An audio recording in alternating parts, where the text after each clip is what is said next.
everybody. My name is Drew and I'm a psychotherapist here in New York City. And today we are talking about the frightful but fun experience of dating. Dating and the Enneagram. Follow me here for a second. I am always intrigued by the dating process. I've been doing it for about 20 years, and from the first week I was a therapist, I had plenty of clients, married, significant others for long periods of time, deciding whether they wanted to date or not date, divorced, big breakups, and how do I get back into this world? Or how do I date in a way that is less pressurized, is more about me finding out about myself, not about me finding the one. So how do I send signals to attract somebody? How do I become my authentic self with less anxieties provoked? Because dating could provoke so many anxieties. It is not natural. It's not an organic process in a sense. We're forcing a meeting. And these are not normal conditions. So our thoughts can go into spirals. And it can make us a bit emotionally achy and cranky and trying to figure out what's going on inside of us. Now, one of the things I was not armed with for many years was the Enneagram. I did not find out about the Enneagram till, a few years ago. And that's when I really started changing the way I work with clients, work with people who are dating, work with people in relationships. The Enneagram gives us a shorthand. It gives us this sped up time saver about what we are in with people, in relationships. So of course it works also for dating. It's a bypassing of many years of trying to figure somebody out when you actually have this kind of system that brings us to a place of awareness of how a person might operate. So it really is powerful in the dating process. You might be on a dating app and realize somebody is a number, not because they've said it, just because of what kind of wording they're using, what kind of pictures they're taking. I can sometimes spot a number in a dating profile, and I won't hold to it, but when I'm with them, if we get in the conversation about the Enneagram, they might say what they are, and I was right. Often I'm tricked, I'm wrong, and I get surprised. And there's almost a fun nature to it that we can have because we are, in a sense, learning about ourselves and the other person at the same time. Some things to think about. I don't think we give enough attention to the subtypes. Now, if you've been along this journey with me, you know that the subtypes are something I constantly talk about. When we want to understand ourselves and our number better, when we attach the subtypes, this really helps. And it helps in dating because there is times in dating when we are going to have more struggle than not because of the subtypes. So one of the rules of thumb is with subtypes, we have the self-preserver, the sexual, and the social. If the top two are flipped in your dating experience or with the person you're with, and the last one is the same, it often can be really ideal for relationships. Now, I've seen all of these work, all different variations, but it's good to know that if you are on polars with your subtypes, so your last is their first, it might be a bit more difficult because it's a bigger bridge to gap. There's a lot more understanding, empathy, and compassion needed. Wings. Wings to me aren't as important as the subtypes, but when the wing is very strong within you, so for example, mine, I'm a 4 with a wing of 3. 3 is my second highest number that I score. So 3 is really utilized in my dating process and in my life. So let's just say you're a 4 with a 6 as your next highest number. So you're a 4 wing 5 for the most part, and you have 6 as your next highest score. You might have more fear than I do. Where I have more ambition in dating, you have a bit more fear in dating. It's good to know this about ourselves. What's our second ranking score? And how does it influence the dating process? And this might actually help you with a tri-type. So tri-types are a thing that has been more developed lately. I think it's really powerful in the dating process because it helps you know what number you are within every center of intelligence: heart, head, gut. For example, I'm a 4-7-8 tri-type or a tripe. And when I look at that, I go, the 4, the 7, and 8 are the most individualistic in each center of intelligence. They're the most creative in each center of intelligence. So they are bent on novelty and they are individualists. They're actually called the triple individualists. So it's not a surprise that I do really well on my own, and that dating sometimes can feel like a burden. It can feel like a trap. It can feel like something that I might get stuck in, because all three numbers like their independence. And all three are creative, so they like novelty. They like new things. So I actually have to work on staying in things longer. I have to work on becoming okay with the regular parts of life. So as I know this in dating, I can practice it in dating. It's really cool to do that. So thank you for coming on this journey. This is just a brief intro.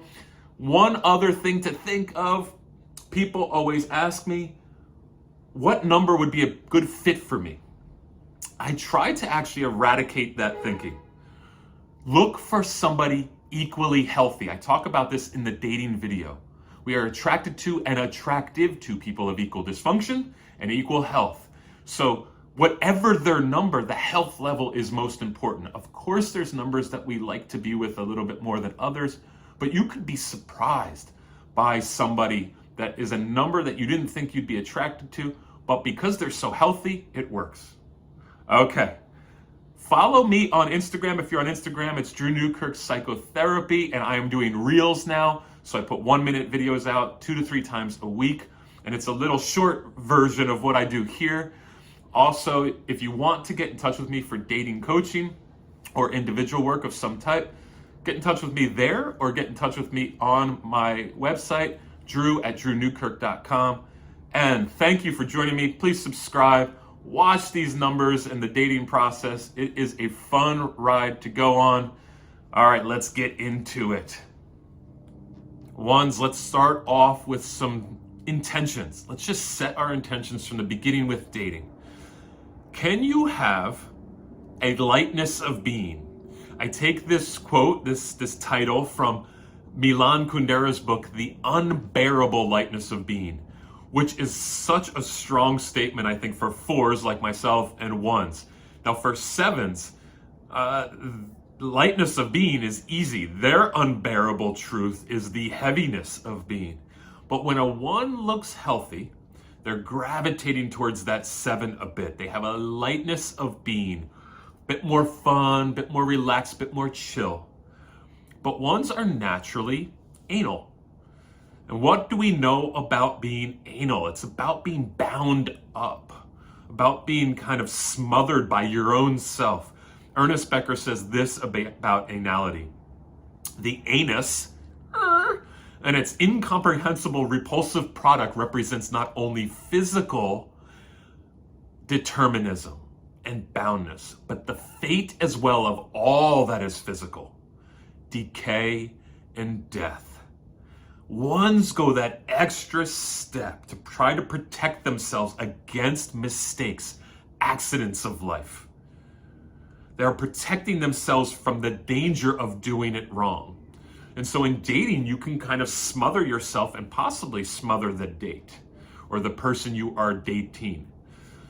You are the idealist, right? So you want to guard yourself against doing it wrong, and you want the world to do things right, not wrong also. What you have to do is stop fighting the messiness of life. There is this actual reality that opposition to what is actually happening, the gray, the messy, the broken, and going against what is hard to accept for you and actually being a little lighter in your being is going to be hard, and it's going to reveal itself in dating. So when you are dating, not requiring the person to be like you will be part of your goal. Now, if you are a self-preserver It's going to be different. You're likely going to be hard on yourself. Now, these are the subtypes. I always try to mention the subtypes because I think they're so damn powerful. But if we just look at a spectrum here of subtypes with the one-on-one or the sexual and the self-preserver, the self-preserver is going to actually turn their anger at the brokenness of life, the wrong of life, on themselves. And they're not going to reveal it in relationship as much as they're going to take on the beating up of self. So they actually might look warm and nice because they don't want to present poorly. The sexual type, who takes out their anger on the world a bit and is frustrated at those who are wrong and doing things wrong, will actually often retreat and pull back because they don't want to put that pressure on people. Can you guys work on de-accumulating this energy of torture on yourself or others to get it right? Those silent conspirators that are speaking in your voice when you're on a date. Now that might come in judgment of others or judgment of self. Can you quiet that down? Just allow it to simmer to a slow boil, not boiling over the pot. It would be foolhardy for you to get rid of it entirely. It's probably not going to be able to be done by you. It's too rooted there, and it's going to be a struggle for you the rest of your life to work on. But let me sell you on the idea of trying to prepare for dates or your dating experience by just, even before the date, silencing the voice of expectation, silencing the voice that is likely to judge the scenario one way or another. And can you shelve some of your expectations of the future because you're so determined, right? You're bound. So you're likely to look to the future and have expectations and what do you want and all of these likely scenarios, prognostications, predilections. Can you silence those to just stay in the moment?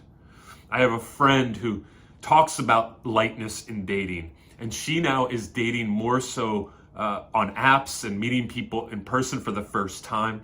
She's most of her life as a one, she's dated people she knew because she was able to ease into it. She started objectively. She didn't see them as partner possibility. So she was friends with them. This makes sense as a one because actually it takes so much pressure off. She was able to chill, be herself, and not put too much pressure on herself or somebody else. Now she's practicing the art of dating new people, which is requiring her to deal with all of the messy, like the cruel stuff inside, the stuff that feels corrupted, that gets pretty loud in the date. And while she's decisive and straightforward, she's trying to actually pull back and be less determined. I don't mean less principled, but just less determined in finding this person. Maybe just hanging out with somebody for a while and not putting so much pressure on it. Having less expectations. This is her goal. This might be partly your goal if you're working towards loosening up and working towards knowing yourself better, not just finding the partner that fits right. Just a quick mention of how hard it is to date and the unfairness and unrightness of dating, especially when ones take commitment so seriously and they are so principled.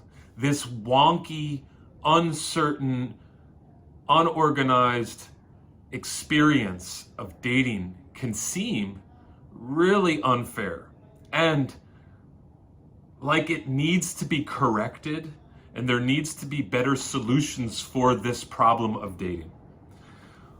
Challenging you just right now, because all numbers deal with some version of this, and I, in my office, hear about this all the time.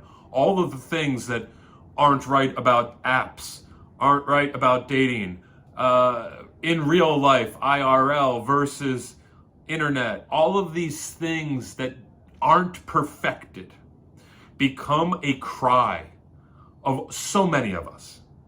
But there's a specific type of brand of the terminal, the malignant in dating that is spoken to me from ones. This you have to put in check. It is imperfect. It's surely improvable. But for years and years and years, people have been trying to pull this off, and it is wonky. It is unorthodox to go meet somebody inorganically. It's not like you naturally came into it. Now, this is for those dates that are the first time with a new person that you've never met, right? They're naturally inorganic. Just like what happens in a therapy office is inorganic. A person is coming and paying for help, guidance. This isn't a relationship that just naturally fell into place. We have to resign ourselves to the nature of this thing that is topsy-turvy so that we can get the best out of it. And the more we are fighting the nature of dating, the more we lose the possibilities of growth within it. Okay? Can we hold to that truth? I hope so. I have a client who was giving me a couple negatives of dating in her life. She says that she overthinks things so much in interactions because there's always that part of her that can improve, right? And you guys are the great improvers. But here's a unique one. The dating experience is so naturally kind of unstructured that it can really provoke a one. So the idea of being adaptable can be very difficult. Like here's an example for a social one. A social one in a group setting likes to know what their role is. They like to know how defined it is so that they can sink into it well. Well, think about a one in a dating experience. You're trying to figure out how you fit with this person. You don't know where it's going. There's uncertainty to it. So you have to practice the powerful component of patience. And this can be very hard when you are trying to enjoy the experience, but also know where you fit in and find some structure within this very unstructured thing. Again, it requires this lightness of being. This same client said, actually, when they're dating somebody more significantly, it isn't the first 3 or 4 dates, there's now something starting to be built. When they have to reject the person, because they are so principled and valued, ideas of compassion, loyalty, and devotion, there's an incredible amount of stress they put on themselves, almost a gravitational pull towards staying with that person because they don't want to go against those values. So you see here that perfectionism kicks in there even when it's not the right fit. Really unique thing for a one. Different than a two who might stay with somebody because of codependency. This person is staying with somebody because of principles. So you'll have to fight your own sense of need to honor your principles and find out how those principles actually work in honoring the person by letting them go. Some of these great positives, though, are that you ones can step back objectively. It is a beautiful thing. As a 4, I have so many ones in my life because I can be so subjective. The 4 is the most subjective number, most oriented towards self and self-reflection, self-revelation. They reveal through story a lot of themselves. So to be with the 1 who's pretty like emotionally stable, where we are a bit more like this, is really powerful. So that objective nature allows the 1 to step back and view the situation, view what they are in this dating experience, and evaluate it appropriately. Another thing that they can do well is sense shifts in energy. Because they are objective, They can sense the shift in energy in the person that they are with or in the nature of the relationship. And therefore, they can actually start to calculate what the next move is. Now, some other character, maybe your heart-centered people, your 2s, 3s, and 4s might react pretty emotionally. The gut is telling them something, and they then often retreat and start calculating and preparing accordingly to know what to do in the relationship. Does that sound familiar to you ones? That there is kind of an evaluatory, there's an illumination that starts to happen, and then you incubate some of your thoughts about where this can go, and then it becomes crystallized, and now you know how to move forward with this information that's been provided to you. Here's another component, another positive for you guys. Can be a negative, but I think for the most part it's positive. When you have decided on somebody, you can go all in. You learn a bit about their likes and dislikes and their needs and wants and interests, and you aren't necessarily codependent with them, but you do provide great experiences for those people, because a lot of how you show your care is in the doing, in the practicality of a relationship. Acts of service, for example. I know as a 4, a reason I gravitate towards ones often is because they, especially when they're healthy, can really have a keen eye and appreciation for uniqueness, oddity, weirdness, the unorthodox nature of others, slightly because they're at times normal or boring or not left of center. And so ones can be a great place for characters to rest their head, especially if those characters don't suffer fools. And I think this is why 4s and 1s can get along so well, is because a 4 is very unique and original and can take a lot of risks and be they can marshal a lot of energy of self into a relationship and into the world. And because 1s are a bit more guarded with them, with their like kind of uniqueness and bound by certain rules, they gravitate towards these characters who are a bit more out there. And that character, 4 specifically, I'm just going to use them, also doesn't suffer fools, also is critical of the world. And so there is this marriage of kind of judgment that they can both work through, but they get to also have that nature of self-criticalness that they can share and work through together. That's just one example. So I've found that 1s can really have some unique folks gravitate towards them and feel mostly safe there, except for when the 1 really starts to get frustrated with the looseness of that other character. And this is where, again, you can work on your lightness. Work on that approach of easing the shoulders, not having that crushing sense of expectation on yourself or others, that kind of malice towards self or others, and be a bit loose and chill in a relationship.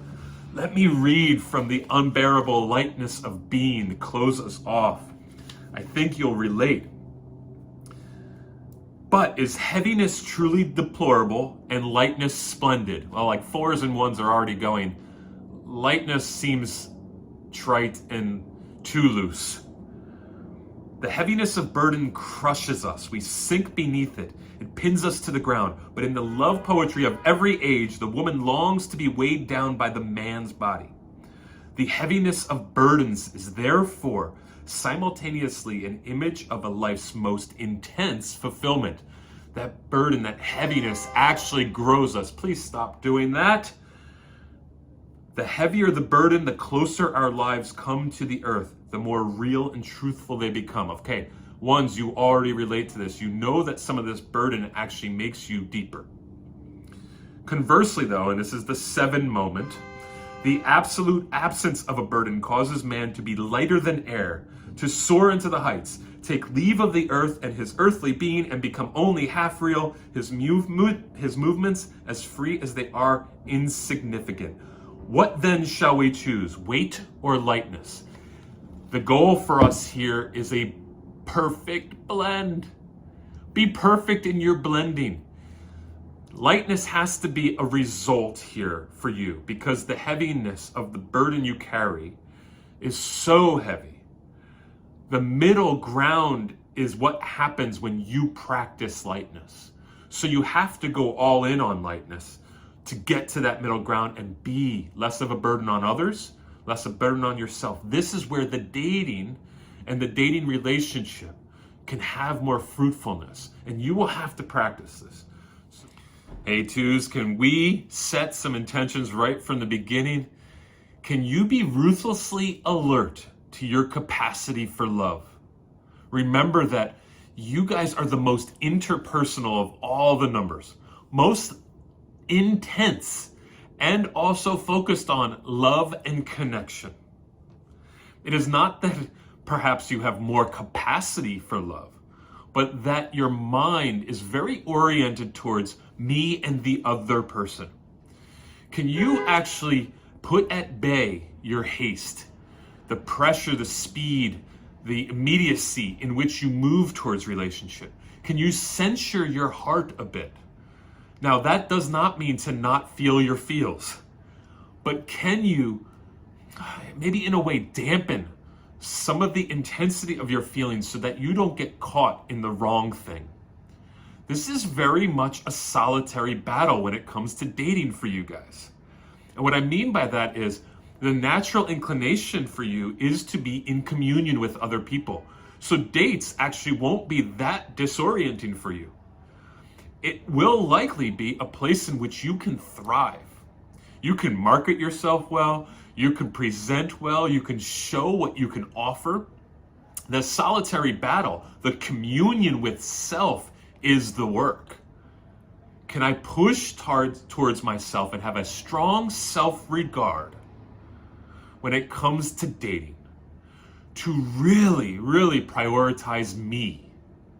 What do I want? What do I need? When I start to feel undesirable and therefore be prone to finding someone undesirable.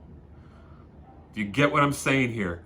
When we have a low self-regard and think that we aren't worthy, we're likely to gravitate towards someone that isn't as desirable.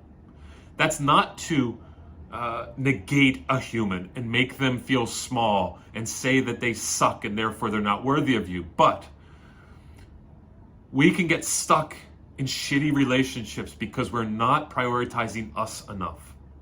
So when you start to feel that you're not lovable because you're so oriented towards love, right? It's going to be on your mind quite often, and you're going to find the ways in which you come up short. Do you then move towards meeting the needs of others to make yourself feel good? It's natural for a two to do that. And because you guys feel so deeply, the emotions are so loud, you will pick up on the needs and emotions of others and want to serve them. So relationship is on the mind all the time. I have a client who talks significantly about this in a good way. When they were on dates with the person they're with today and they're about to have their 4th child, you know who you are, they were so aware of the need of the other. And this is a guy, right? So, we often think of 2s as a feminine number, but he actually says that he was so in tune with the feminine in her and the feminine in himself. So it actually served the relationship. He was in touch with the divine feminine. This is a beautiful part of 2s, especially men, that they do have a deep connection to the feminine soul. It is not a negative situation here. It's a very powerful and positive situation. It allowed him to be aware of her tenderness and his tenderness and still bring his masculinity to the table. So for him, it really worked, and they worked together to build a relationship that was very well blended, masculine and feminine. Now I'm using binaries here. Wherever you're coming from, if you're in a non-binary place, totally understand, you're obviously welcome here, but I'm using this example as a two who is highly aware of the needs of the other. Now, of course, that can go awry. When you have all this empathy and compassion to give, you can make deep connections so easily that you can get stuck in something that is poor. It doesn't have a strong level of return. So why the good is, my nature is to love and be loved.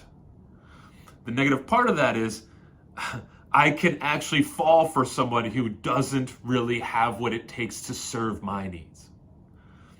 And that nature to love and be loved actually allows people to be very resilient. Again, another positive.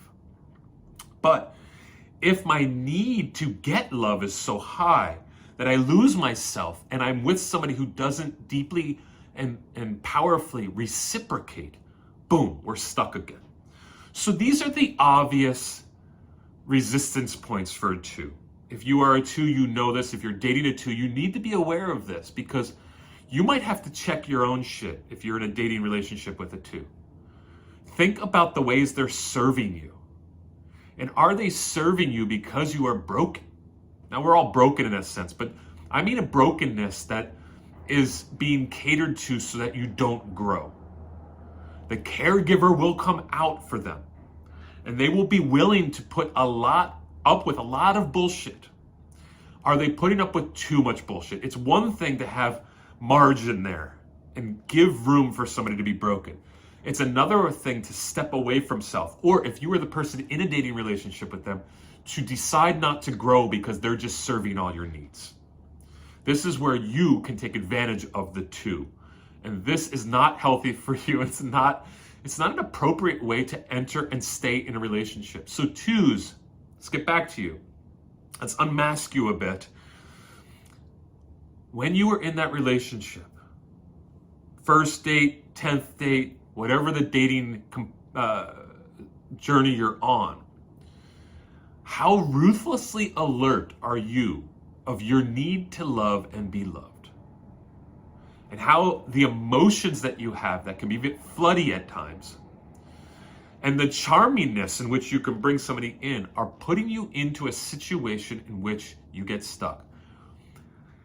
It's almost likely that twos are in a relationship of some sort already. So if you're coming to this, you might be the least likely number to come to this video. Might actually be more so the person who's in a relationship with it too. I find the people who come to me, it's usually because there's a history of broken relationships and codependency, taking care of others, that happens. That they get loosened up. The pride gets loosened up. That's the sin of the two. Enough that they go searching for some answers. So like I said, we can shelve haste, simmer it down. That pace at which we want to go to be in a relationship, we could slow it down and go into that solitary battle. When that urge to move forward in a relationship, I love relationship, is there, can you not get involved so quickly? Here's something practical you twos can do before a date, or even if you're in the 10th, 20th date, or you've been dating for a while and you're coming to this video trying to just figure out how to get sharper and sharper, build a better radar for what's good for you. You might actually practice self-regard before you go on a date. Affirmations.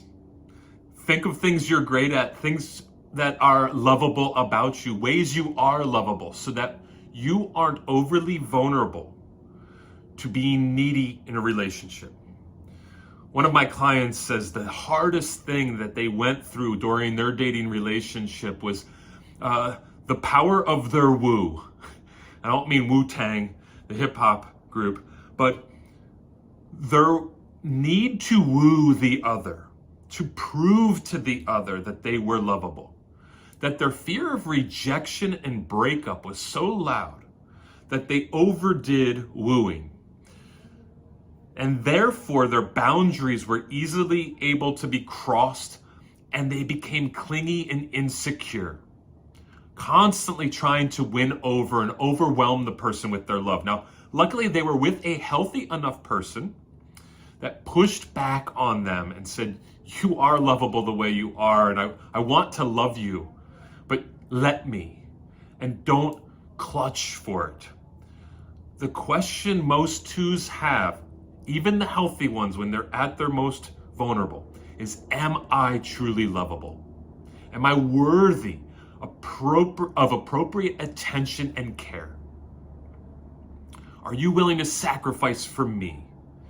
Do I need to meet the needs of you, or can you meet the needs of me as well? And if you find that that person can, then you are not with a mediocre person, but otherwise you will end up with mediocrity because you're too desperate for them to appreciate you. Romance is on your mind.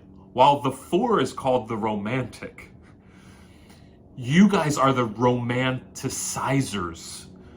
The 4's romantic is about a romantic world in which beauty is seen regularly, and it's it's about us. I'm a 4, so it's self-serving, it's self-referential. For a 2, the romanticizer is about actually romance. So they're very different. You guys are the lovers. You fall in love with love, and you empty yourself out.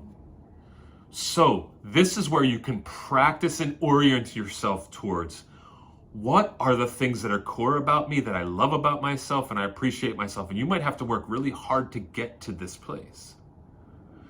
And that might actually quiet the marketer, the advertiser of self. And therefore you could become more vulnerable and less defended, more open to be cared for and given to.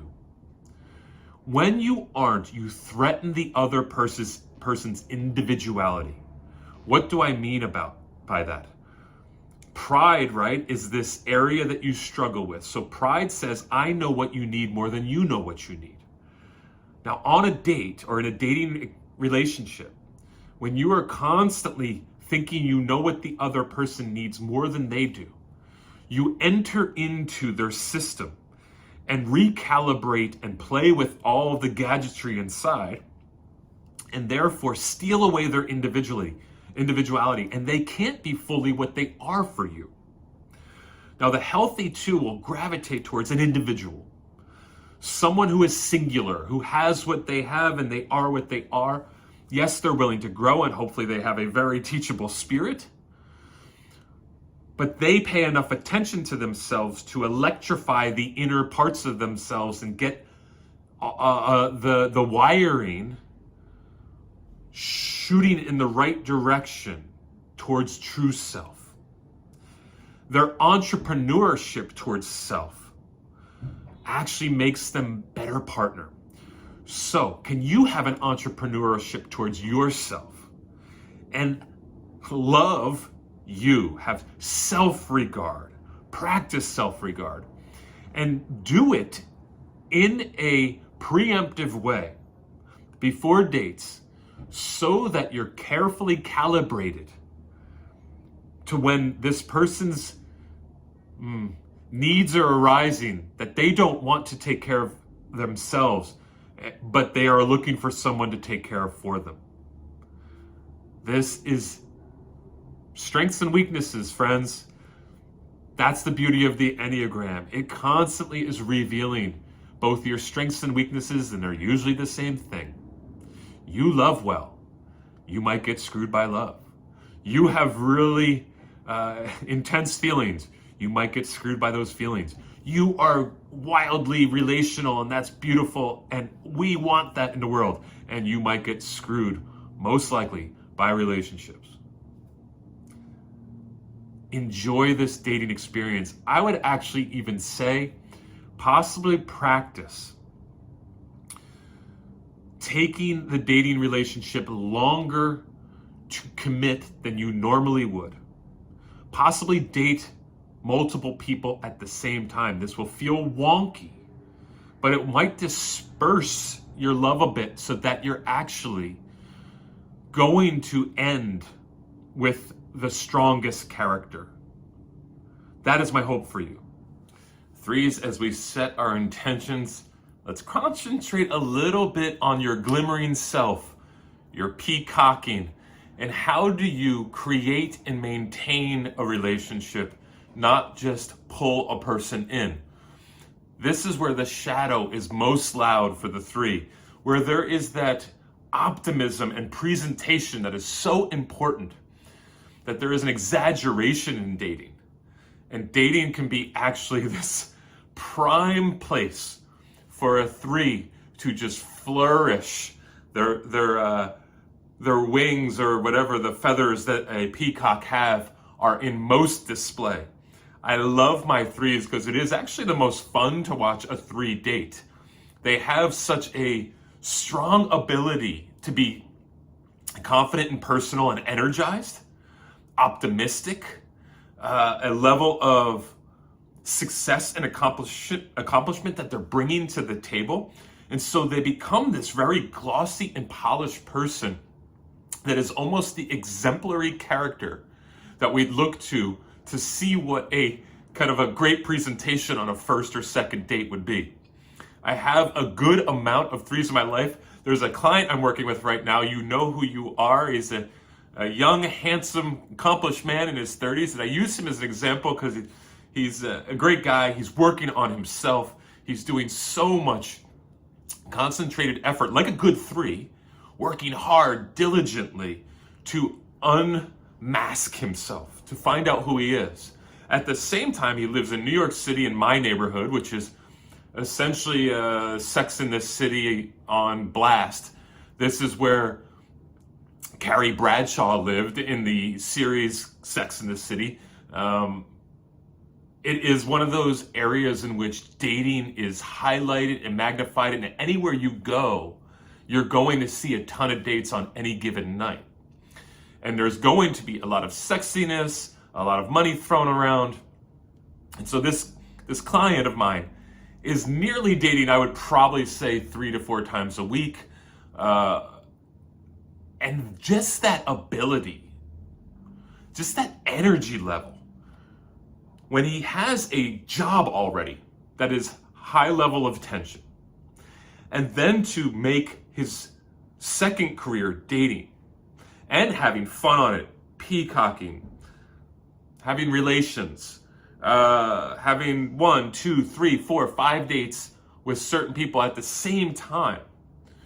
It's so much juggling, but it is the perfect area for a three to thrive. They can have excessive amounts of energy in this category and excessive amounts of ambition, movement towards the goal.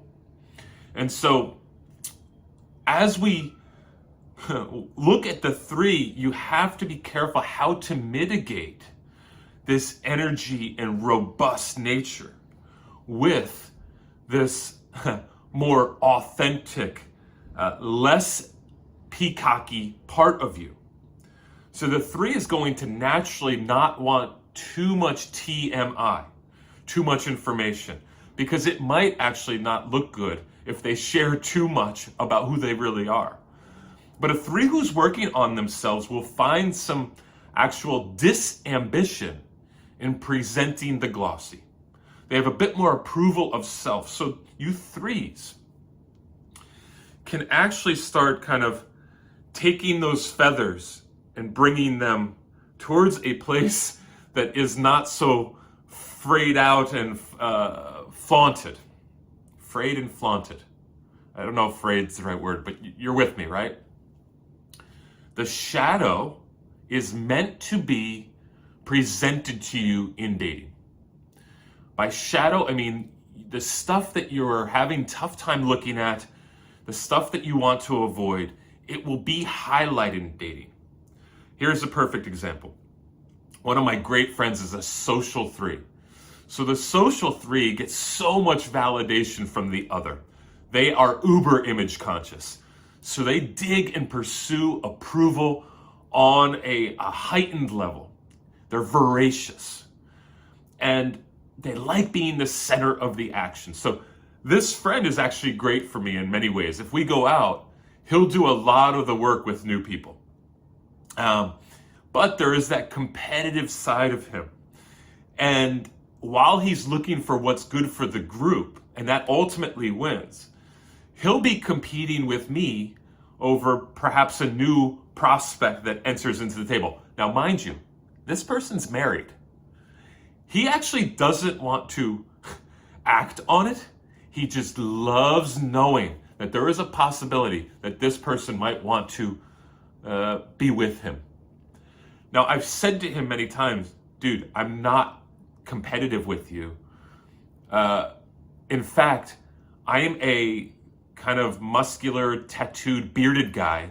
You are slighter in frame, much more sensitive, softer energy. The woman that's attracted to him is not likely to be attracted to me, at least in the long run. Maybe on a first night, one could win out. But ultimately, when it comes to connection, the person who would choose him would never choose me. The energies are so different. But that 3 still wants to pull in, still wants to be that glimmering self, to find something sacred about themselves, and that magnetism and the seduction to be there. And even in the way we would do it, as a 4 with a very strong 3 wing, there's a part of me that's like, notice me or don't notice me. I am not going to try to win you over. I want you to notice from afar, actually, that I got something going on, like that there's something in me that's unique. He will try to prove and win you over. You see quickly how different these 2 types of characters are. And so as we, even self-preserving 3s, go against vanity, so they don't present as flashy, as flaunty, they are more likely to help others and support a team and be more functional in their 3-ness, and actually be vain in the sense that they're not overly vain. The transaction is the same. Give me some attention and see me as successful. So you can imagine my friend's wife has to be very, very understanding and give this person a wide berth. And I think that's actually really works for him.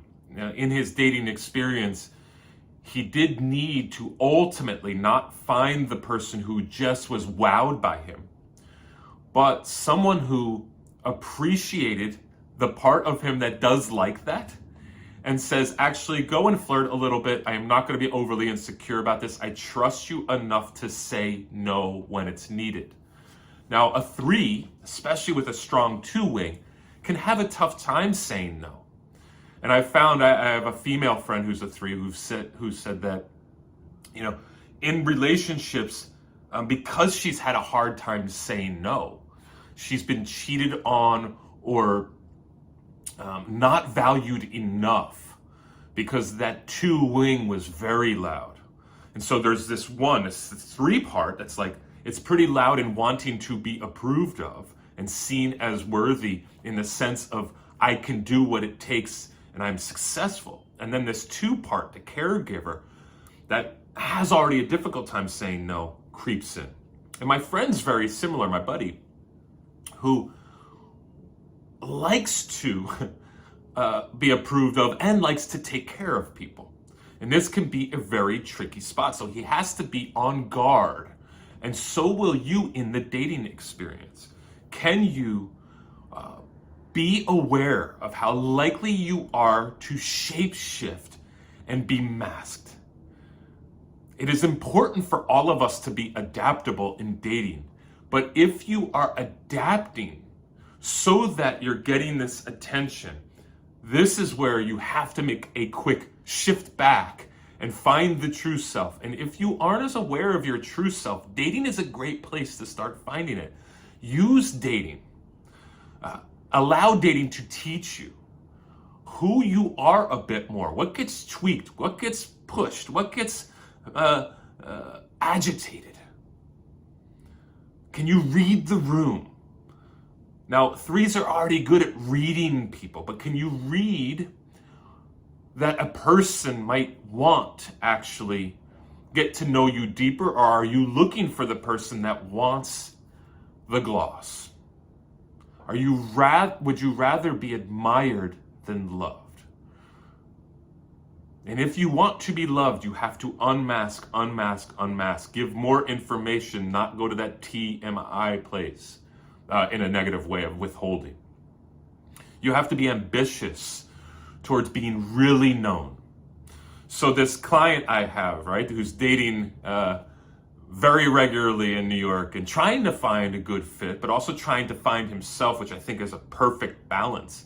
I actually appreciate that he's dating multiple people, and for certain numbers or certain people at different times, I like that idea of dating multiple people at a time, because one, it hits on this part of us that feels a moral obligation to pick, and that we are compromising people if we aren't. I think if you can tell people, honestly, this is what I'm doing, it can be very powerful for both of you to actually sit with even more uncertainty. But then not be too apt to get stuck in a thing that isn't the right thing because you are wanting to date, but you are also wanting to not offend anybody by dating multiple people. This is where a 3, and my client is doing this very deliberately, can try to not cover up and mask. He's telling people, I'm actually dating multiple folks. So he's not covering up. You know, it's so natural for a 3 to cover up their flaws. To one, lie to themselves and lie to others. I use the word lie strongly here. I mean, it's not usually a classic lie. It's some kind of form of deceit. That's one of the things you guys struggle with. That's your passion, your sin. And there is this natural inclination to present well, right? Peacock. And so you don't even think that you are deceiving. Can you try to move into that sticky spot where you work on an opposite tendency? You know, your natural tendency is to present well, but can you get yourself into trouble in a sense by entering into environments like dating to push against your natural tendencies? It will be a grudging experience. You'll push back on yourself. But can you practice that? And you might need to do some really strong self-work here when you're dating. Here's another thing that I've found that 3s can struggle with. Are you listening to the emotional temperature of the person you're with? Yes, you're sizing them up, and I found that 3s are super good at sizing people up. But are you being emotionally available enough so that there's enough stickiness there?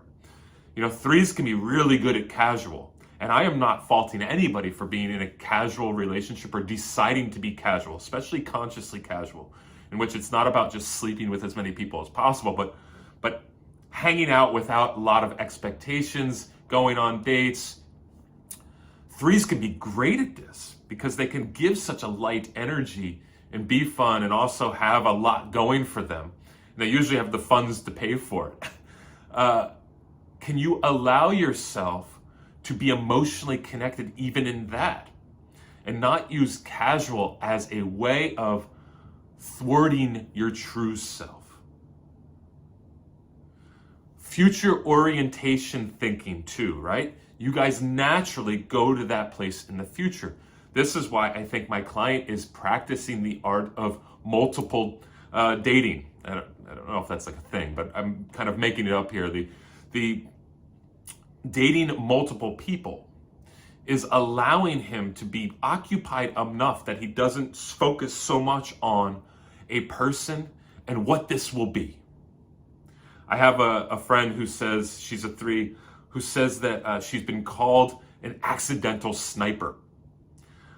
That she is silently taking inventory internally of the person she's with. And she might date them for a long time, but never share her frustrations or worries with a person. She's just taking them at face value and thinking that they won't actually change or grow And so she doesn't confront the issues she sees. And then all of a sudden she breaks up with them.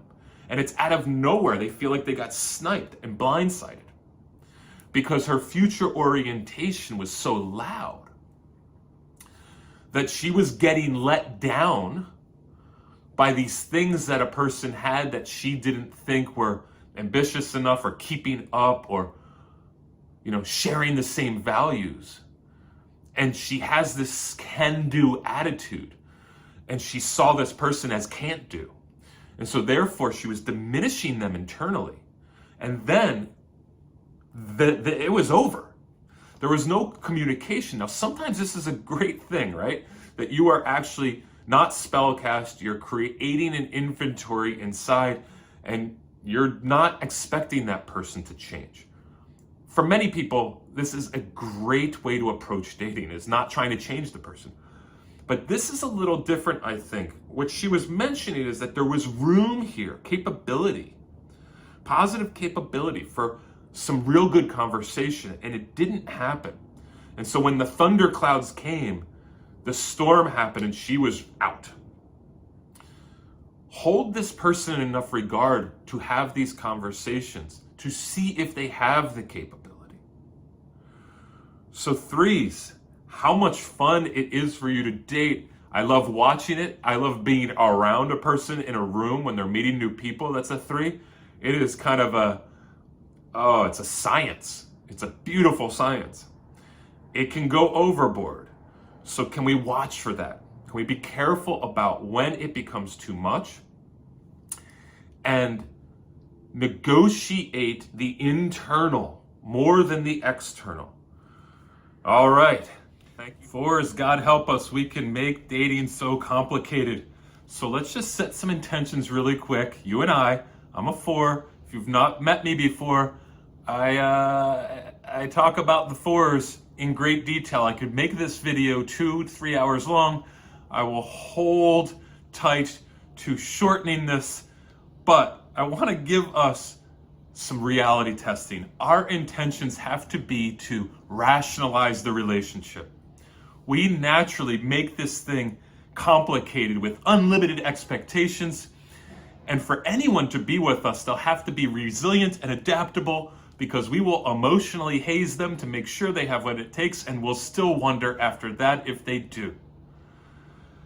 We are the romantic individualists, and the mundane and the boring is not for us.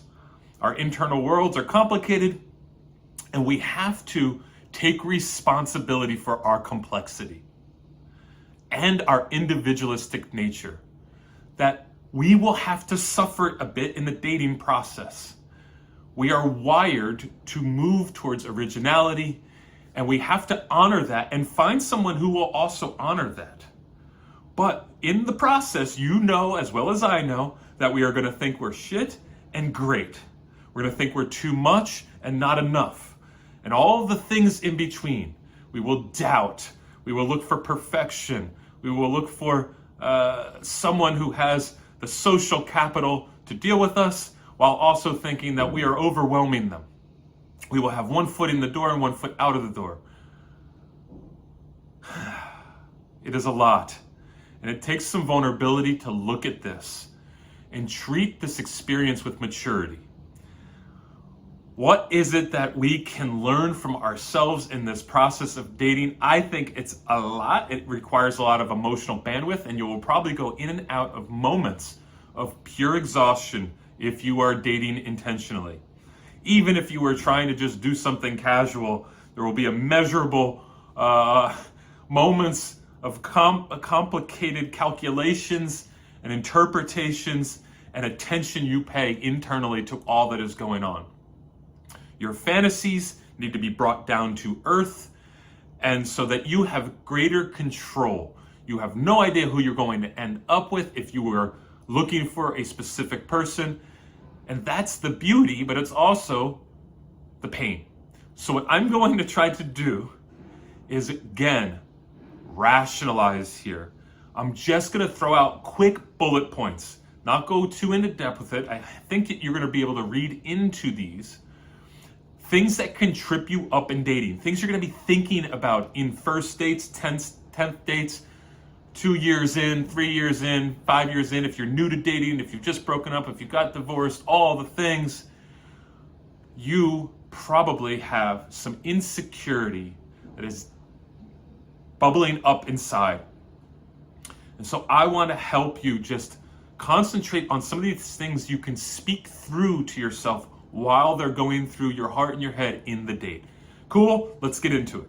Right away, our self-image, I am different, can also lead to self-pity and self-inflated moments. So this swinginess, there will be a look to find love and adoration to solve our problems. It will be our salvation. But remember, our fours, that most of us, longing is more important than having. Longing is more important than having. So we get caught up in the idea of love and the idea of the person. But having is actually much more frightening. So if we do begin to have, we have to remember, rationalize, that our normal nature will be to get a little freaked out, and we might want to get our foot out the door. Normal, just be aware. Here's another one.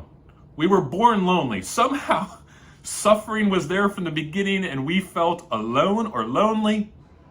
And that early loss of paradise will lead us towards looking to get that solved. So these two kind of work together, that in many ways we will undo connections because we feel different, but also we will try to do relationship to solve a problem, or at least think about it. So when I'm at my lowest, I often think about a partner that could be some kind of salvation for me.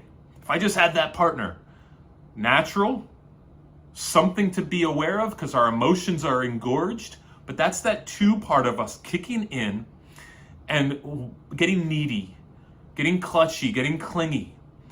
And so the part of us that is amassing at the border of our heart is saying, I need to grip for something else to solve my problems. Just be aware.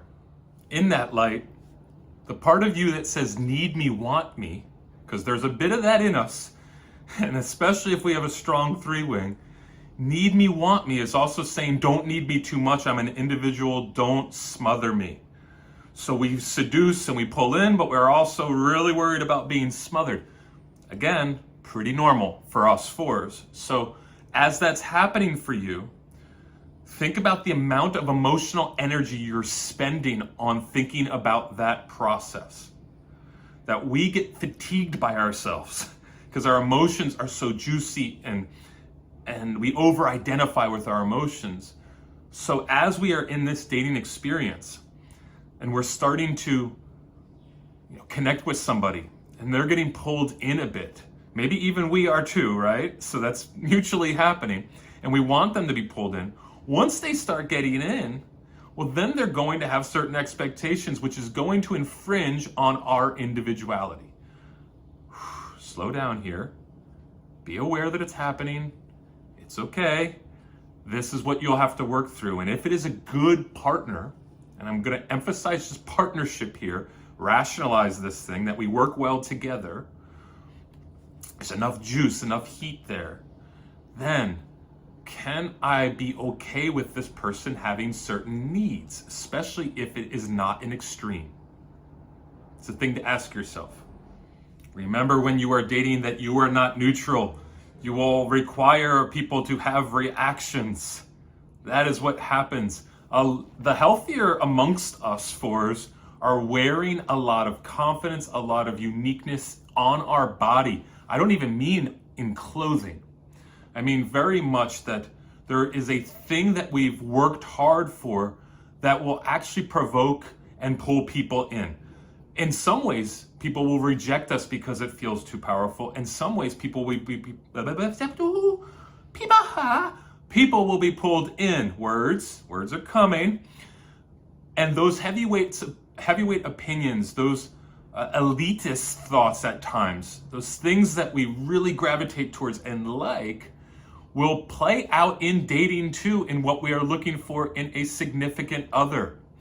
we can then inflate or delude ourselves in this process of looking, because there's so much possibility in the world. And so we might actually be looking for something unattainable. And while I want you to wait with patience for something great for you, realize also that there are third somethings. What do I mean by third somethings? I know if I'm like you, I am a person who, especially in my youth, thought that anybody who was going to be with me had to be a certain type of individual, a certain type of taste, certain type of looks. And as I've gotten older and matured, there's a diminishment of my expectations. And so while I thought it could be this or this, third things, third ideas, what's between two thoughts has emerged. And therefore, I'm more open to different types of people and different types of relationships that might serve me and I might serve them. And people I didn't think would. Sometimes, quite frankly, folks that aren't as extreme might seem ordinary, might even in the past I would have considered boring, can be really good fits for me. They're actually grounding and rational and logical. And so if there's enough juice there, sometimes that really works. So just be aware that your expectations might be pretty high. And can you pull those back down? Not to settle. Never want you to settle. I want you to go beyond what even you think you deserve. But it might actually be something totally out of the blue for you that you didn't expect. Remember that we're always looking for what's missing.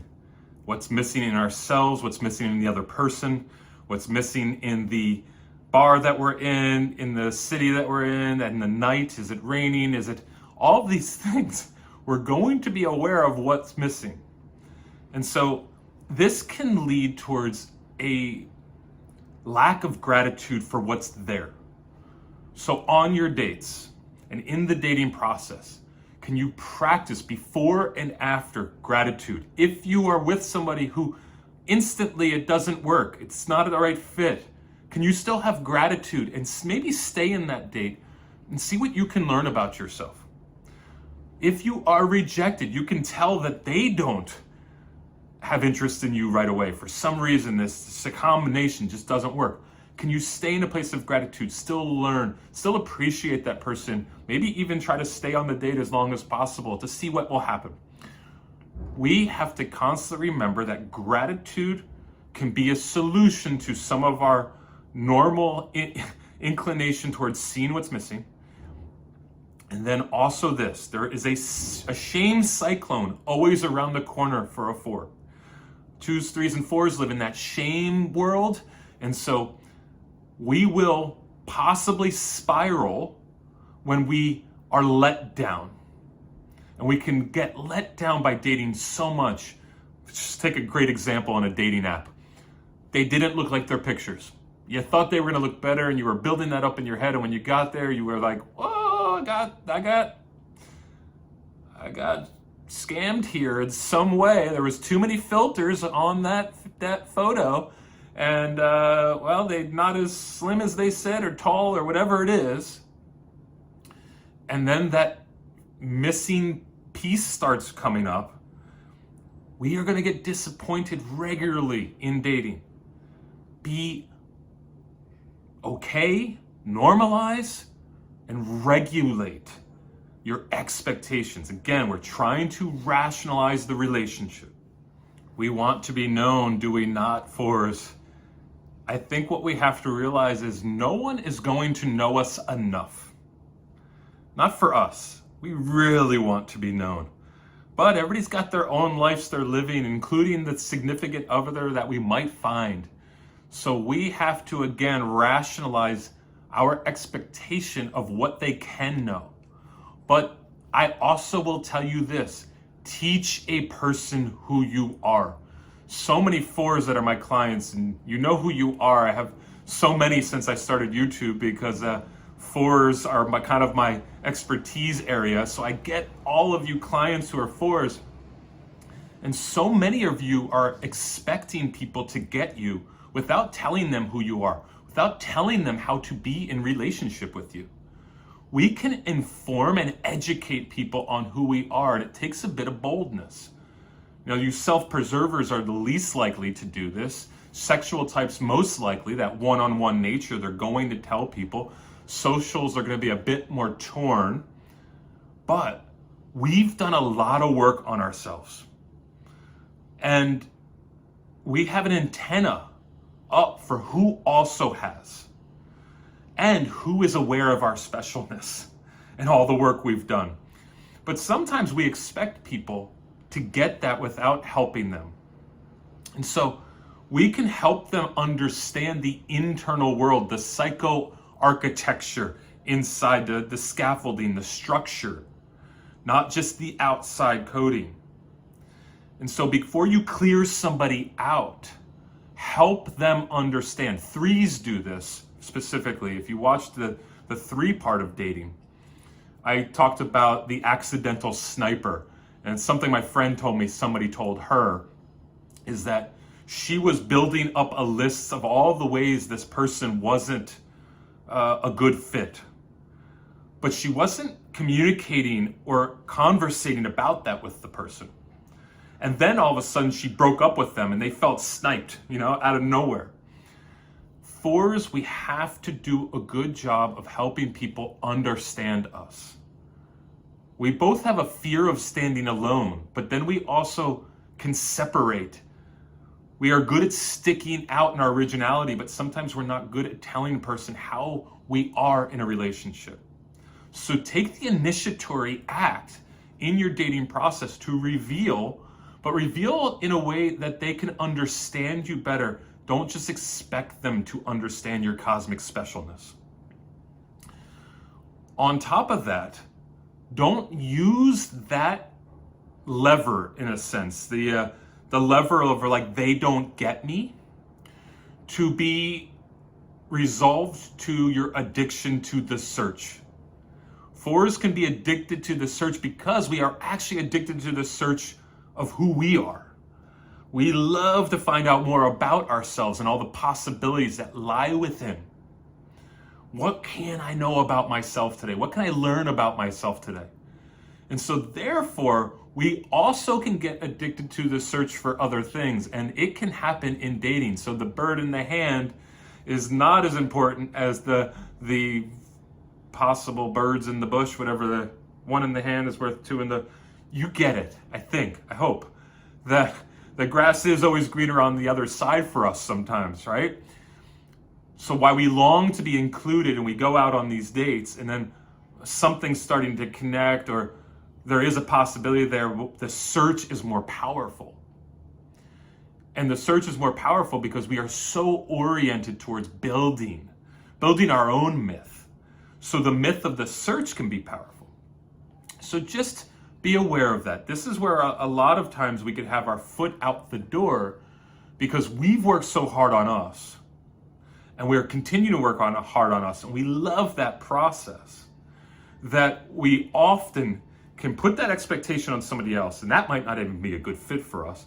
And 2, we can get addicted to the search for another human. And I'm not trying to totally take you out of that. Again, I want to maintain that a 4 does often need a special fit. You just need to know what kind of special works for you. And a lot of times it takes a while. I have many 4s who've been in and out of a lot of long-term relationships because they're learning themselves over time and they're finding that the other person isn't working on themselves. So you might be a late bloomer in a sense. I've talked about late blooming for 4s. It might be so in relationship too. I know for me, I get more and more comfortable with myself and then more and more comfortable in my dating process and my dating relationships because I'm learning myself so much better. So 40 and after can be a real thriving point for 4s with dating. But also at the same time, they're very comfortable with themselves so they can maintain a lot of relational juice personally. They don't need as much. This can be actually good. All right, 5s, let's set the intentions. And the intentions is to use your wisdom to attach. Yes, you are wisdom characters. You have that Solomonic power to understand, to see, and to bring forth some kind of gift to the world in your knowledge. Can you have the power to do that in your ability to attach? Oh, it's harder. I'm going to probably make this one short because fives don't want to waste their time. When I talk to fives about dating, they're talking ultimately about right away, I don't want to waste my time. I want to get through, like I'm going to have a pretty good idea if I'm into this person or not into the person, or if it's a good fit. And I've asked the right questions, I've investigated, and this is already exhausting for me. I need 4 hours of napping to get 2 hours of dating. So I want to make sure that my energy is used wisely. I don't want to overextend myself and get diminished. I get it. So one thing you'll have to do in dating is loosen up a little bit. But one thing I love about fives in dating is they are going to ask a ton of questions. They're going to keep the thing moving, and they'll probably remember everything you said. And they're going to get excruciating with detail. They're curious to learn. Now, what might happen is on the comeback, when you are asking all these questions, if I ask back, then there might be a bit of a shell that goes up. Much better at the asking than the being asked. They're prepared in thought and in some kind of level of engagement about what this process is going to take out of me. Now, of course, it's so unpredictable, and this is great for a five. It's going to tweak them a little bit. But the process of preparedness is usually pretty high for a five in going into a date. So I've found that fives actually won't be as multiple in their dating. What I mean by that is that they would have a difficult time probably dating more than one person at a time, and they might not see the need for it. There's a fortress of mind. Up here, it's pretty boundaried and barriered. And so I can't have too much getting in here. It's requiring too much transition for me, and I need to make sure I'm sharp so I will not overdo the dating. I would at least challenge you a bit, just a little bit, to be generous in your dating, to just be a little bit more open and not as withholding, not as impoverished.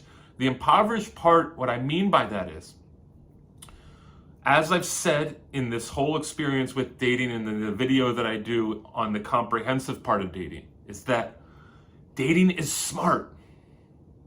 Dating will exact some kind of expedition of your insides.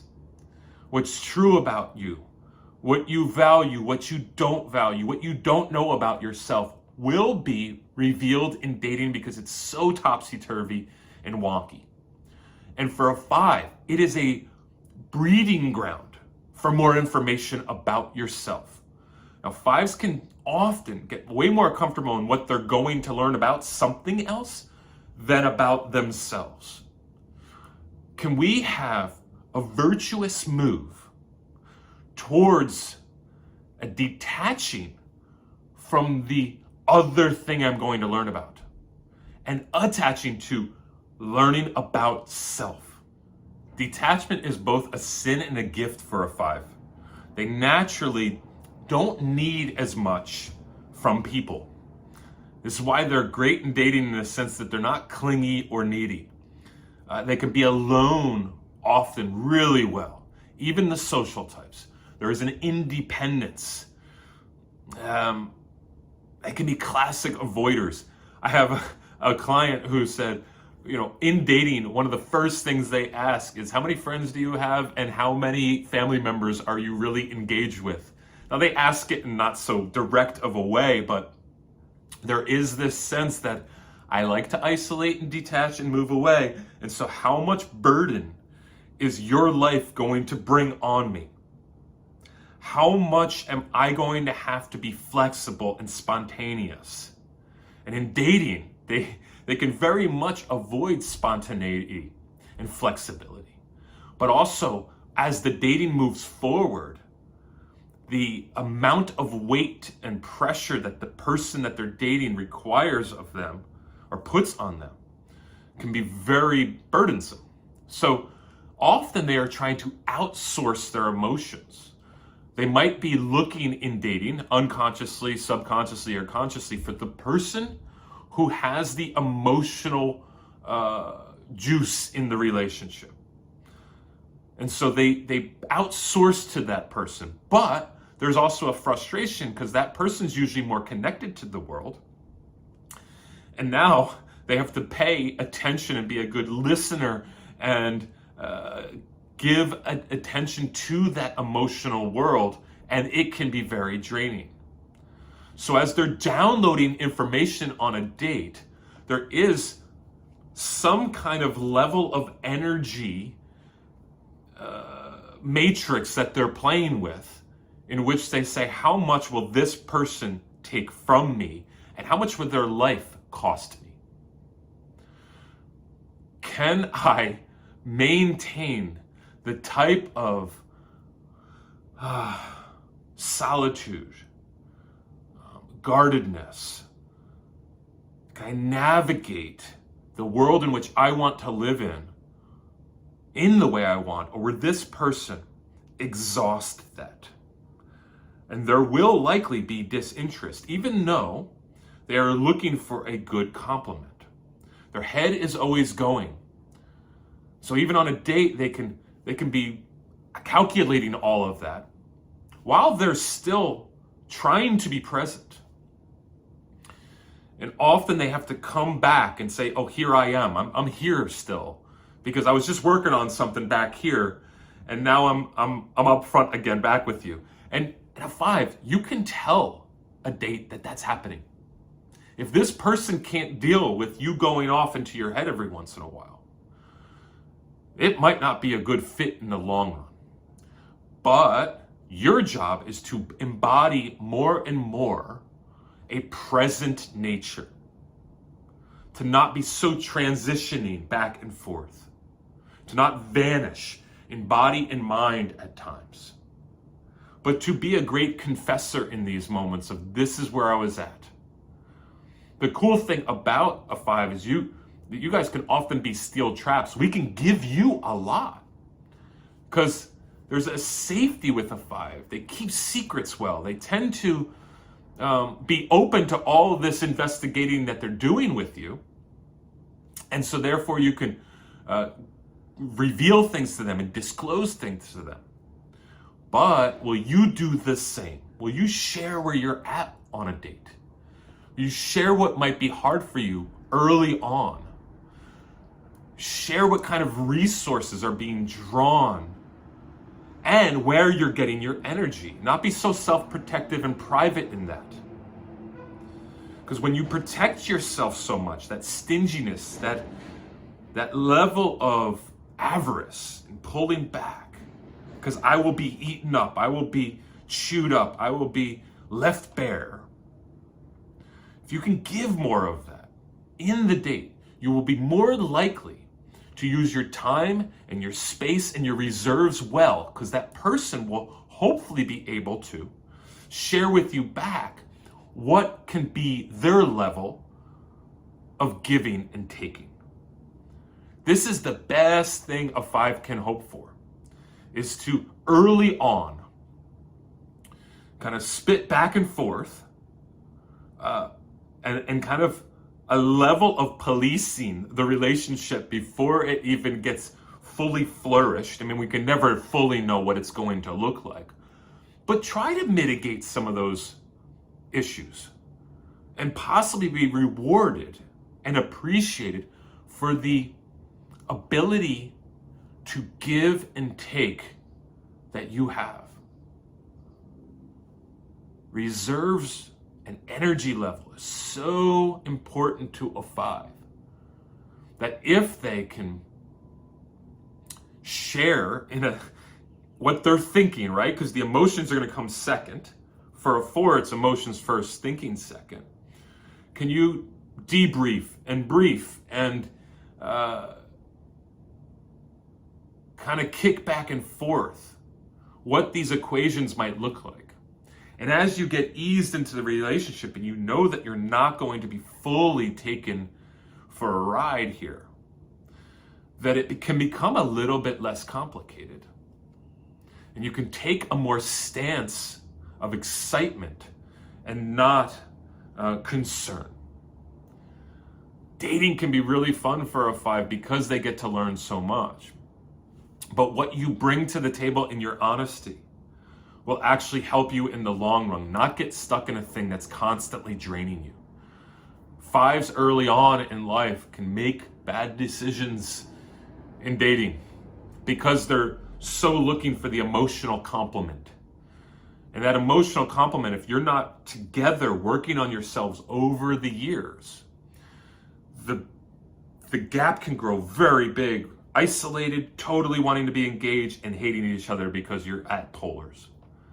So this is the challenge, to get that work done early, so you have a fair estimate of what the person can provide and what levels of need they have, and then work on those together to round yourself out. 6s, let's jump into it. There are some obvious pitfalls to this experience for you guys. So when we set our intentions, let's set our intentions to doom scroll but date. Yes, I don't think I'm going to stop you from finding out all of the things that could possibly go wrong in dating. However, still date. As a therapist in my office, I cannot tell you how many excuses I've had from 6s about why they do not want to date, specifically when it comes to dating apps. This is every scenario, every possible outcome, everything of doom and despair and disaster I have heard. And usually they do not have someone in their life who specifically had these moments, and they haven't themselves. However, they have heard this story about something that happened to somebody somewhere, and they are aware of what can go wrong. Dating is complicated. It will go wrong. This is why I say doom scroll away, but let's kind of scroll through dating in actuality. In real life, let's go through the process of dating and having dates and knowing that so many of them are going to have these weird, bad, unorthodox moments, but still date. This is where you're going to tap into your courage, to trust yourself to say no to certain things, to trust yourself to get out of certain things that you don't want to be in, and have the confidence that can be built in dating. I have heard from 6s that one of the most powerful things about dating is that when they trust the process, they become more confident and more social. They are forced to get out of their comfort zone. I actually have a client right now who is dating multiple people. Now, I've talked about this in other videos with other numbers, that there's certain numbers that actually can really be benefited from dating multiple people. And there's certain numbers that I think it could be actually a little bit more limiting. When you are dating multiple people as a 6, it can actually help you to not kind of focus and become obsessed with all of the different rights and wrongs and possible outcomes of the one that you focus on. And so then you become more and more yourself. Now, what you have to do is trust yourself that ultimately you're gonna see the BS. 6s are good at seeing through bullshit, but they're also good at saying, this is the paradox, maybe.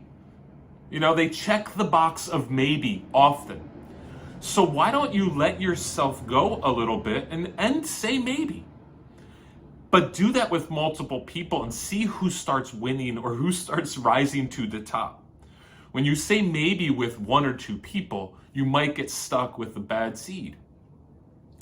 Because a 6 can struggle with indecisiveness that looks actually uncommitted, they can stay in something longer than they should. But they're not usually uncommitted. That's the thing. They usually are very committed folks. And because commitment is so important and loyalty is so important, they can become indecisive.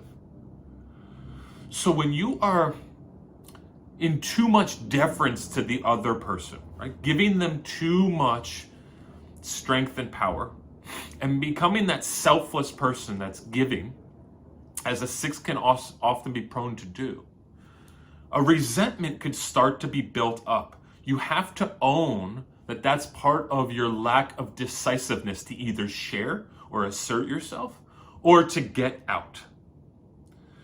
And because you're such strong listeners, just like the 5 is, but it's different than the 5. The 5 is looking to deselect. Now, a 6 is too, but in a different way, and their listening skills are very generous, where the 5s is a bit more self-serving, like what do I get out of this? So the analyzing of the 6 can actually be something that is, yes, consolidating, which is great. You're consolidating this information, finding out all that you need to know to cover your bases.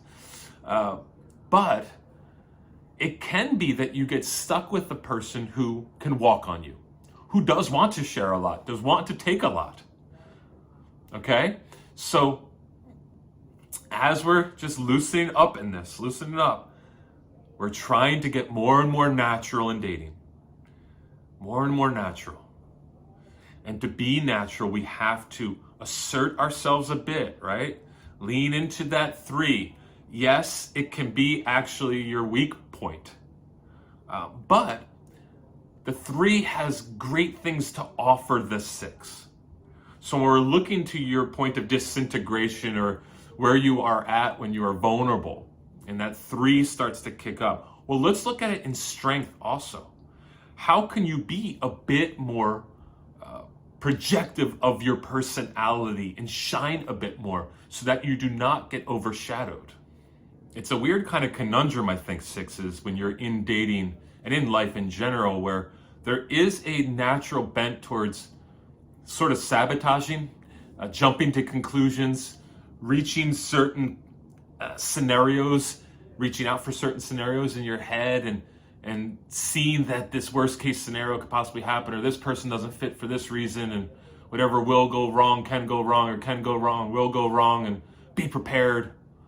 Where we look at that 3 and that 3, and even the 9, right, are like looking at what could go right, what's possible. And they, I think, embrace, at least the 9, a little bit more of the fun in a relationship and not being so deferring, not being so willing to give away and be obedient or compliant. Let's shift a bit to embracing rejection. I mean, that can be a very big fear for a 6. And I talked about this in the main thrust of the dating video, the comprehensive dating video, but is that we have to get repetition at rejecting people and getting rejected. This could be a very strong fear for 6s. And you're also at the same time can quite often be looking for that person who will make you feel safe and secure. And a lot of people won't fit the bill. So can you reject them well? Can you move out of your comfort zone to reject? And while being friendly and a good person to be around, like a lot of 6s are, and a good protector, because you have protection on your mind, can you move towards separation when it's not the right fit and be okay with that repetitive nature of doing that over and over again? Now, this is going to require you to test your ability to trust yourself. There is so much doubt in 6s. And I think dating really brings this to the surface. So this is why I was talking about dating multiple people. You can actually be perfecting parts of yourself that are really hard to get a hold of. I don't have some of the goods to face the world, a 6 might say. I need others to carry the weight. And can you get better and better at having a good radar for what you want and what you need, and not doubt it so much? And maybe you have to be talking to somebody on the side about this as you're dating, to become more certain, to less need for the other person to take on that role, because the 6 can go into a circular thinking, and it can get really, systematically painful on a date. Your energy could be exhausted, just like a 5's energy is exhausted by the amount of energy they have to bring, and it's taxing on the mind. Your mind is being taxed with how many different scenarios you're playing out, and then the doubting of, like, what should I do in this situation? This can be a great playground for you to wrestle with problems, not that you're just forecasting, but that you're dealing with in real time. IRT. Not just what you're projecting out into the future, but what's happening now. And this isn't your scenario voice, this is your in real time voice. The self-fulfilling prophecies that can happen to a 6 because they've projected out so many of these things that they're wound up when they're in a relationship and they sabotage it. Well, maybe if you stay more present in real time and work out the scenarios there, not prognosticating about the future, this can be a great place for dating. And not put so much pressure on it. This is why I think if you're living in an area in which you can date multiple people, to do this, because there's so much anxiety that's being provoked, that it can be a place for you to ease. Now, you have to watch out for getting into situations with folks who might be bad fits for you, of course, but so do we all. So have fun with this, 6s. I think it really loosens up. This is a great massage for 6s dating. To just be in that place in which they're getting regular massages until they find somebody that is has a little bit more glue for them. But a 6 can be very prone to picking quick or not picking at all. So there is that spectrum there. And see where you fit and then challenge it. It can be a really cool place for you to be. So I'm excited for you, actually. And I love being around good 6s that are good for the world. They have the world in mind often. They want to see a better place. Now that can go awry for some 6s, take it too seriously and become aggressive with how they think the world should be.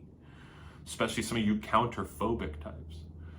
But those who locate where the real fear comes from and challenge it can have a great experience in dating, especially the specific areas of romance that provoke them. So go have fun, guys. You've gotta love your 7s. Oh, you 7s, you scamps, you shining stars. I love you. I'm gonna set the intentions for you. Where I had for the 1s, the incredible lightness of being, I wanted the 1s to be like a 7, to practice it. You get the incredible heaviness of being brought down to the earth, so that you are not so filled with helium and so bubbly, electrifying, and carbonated, so that you can be grounded just a little bit. We don't want you to become totally different, but in that book by Milan Kundera, The Incredible Lightness of Being, he talks about the difference between lightness in your thinking in life and heaviness. And there is this middle ground that must be found. And so the 7 has to be weighted. I love this process sometimes. I reached out to some 7s in my life and said, what are some of the strengths and weaknesses you have in dating? Let me tell you how different it was than having 4s, 5s, or 6s write you. You got your 4s, right? I'm a 4, heavy hearts, deep souls, want to get into nitty-gritty of emotions. 5s, the investigators, they go deep. They want to exactly know what they are investigating and how to articulate that to you and give it back. 6s have so much fear, so much concern, and so therefore that they are dissecting things. And if I ask any of those, I get responses this big. When I ask 7s, what is their strengths and weaknesses in dating? Here's what I get. Bullet points, one word, maybe a half a sentence, and it is across the board. I love it. It's fun, so then I get to project all of my shit on you guys. My one friend says this: I struggle at lists like this and finding why I like or don't like something. I mean, that's a classic 7 statement. They like so many things. Why would they not like things? But one of the things he highlighted right away is his FOBO. Not FOMO, but FOBO. Fear of missing out on the best offer or the best opportunity. Fear of best opportunity. You still have to put missing out, so it's like a FOMO-BO. But he is up for pretty much anything. He likes so many things that he's likely to say yes to new and novel experiences. He can really get caught in that world in which he's not feeling the gravity and the weight. Again, we're setting this intention of the weight of our lives, putting some pressure on so that we are holding ourselves accountable to come up with what we like and dissecting things a bit. Where he's very adventurous and curious and open-minded, where can he be more narrow?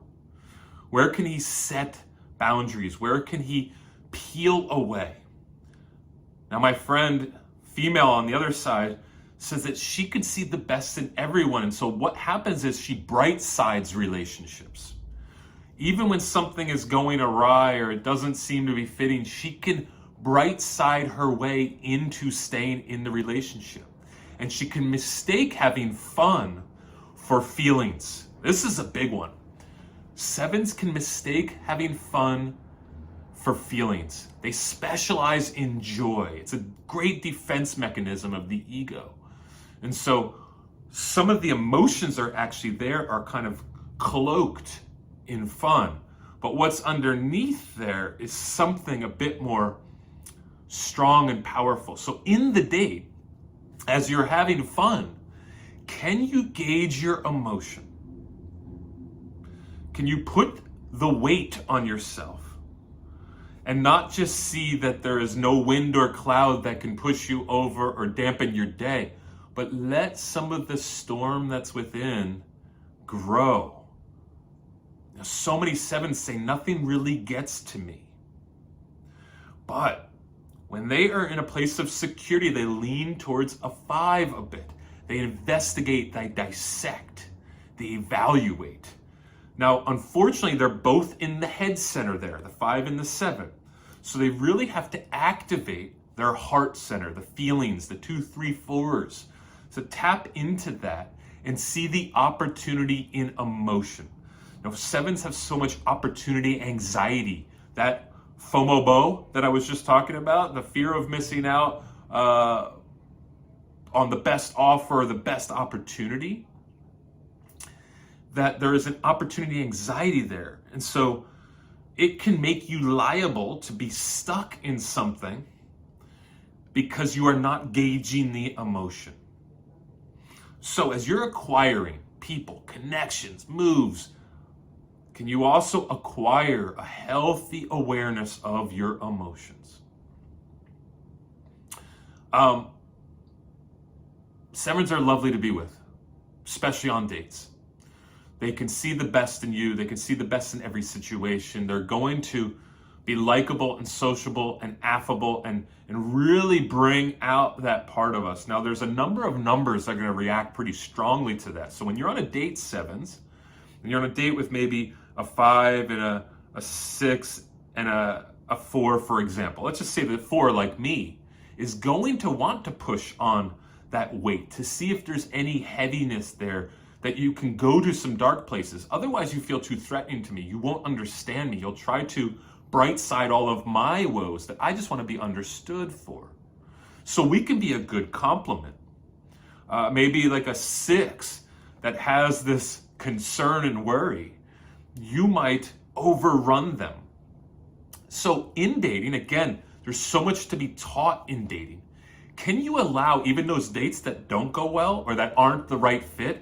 Maybe let's just say a 6 and a 4. Like the 4 maybe is a little too heavy and the 6 is a little too fearful. Can you learn how to have compassion and empathy and use the date to teach you? This is where you can be curious about yourself and adventurous in your emotional world. Be up for anything, like 7s are up for anything, right?